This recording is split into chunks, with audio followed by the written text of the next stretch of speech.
Hello again, Brian Campbell here, author of Out of My Mind, and I'm here to read you another story from the Spooky Tales section of my book. So what should we pick this time? Here's an appropriate one for the upcoming Halloween. Hunter's Moon. Ray walked confidently down the darkened street, enjoying the gentle breeze on his face and inhaling the night air.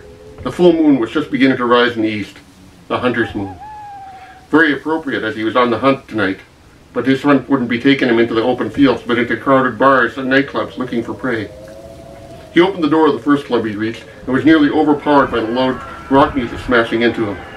Ray's sensitive ears rebelled at the abuse they were receiving, but quickly adjusted to the volume. It wasn't the first time he had exposed them to this while on the hunt, and no doubt it wouldn't be the last.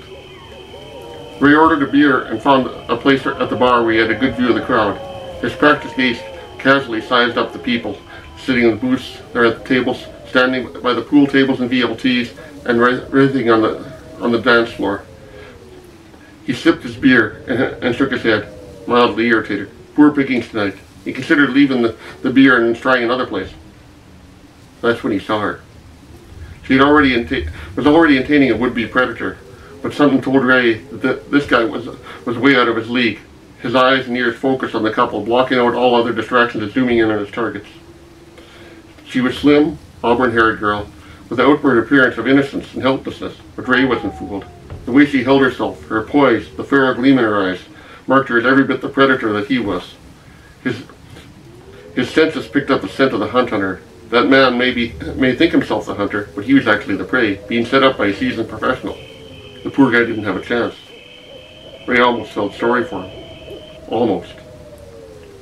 She must have felt Ray's gaze, because suddenly she looked straight at him. A sly look crossed her face, and she smiled and winked at him. Ray returned the smile and raised his glass to her.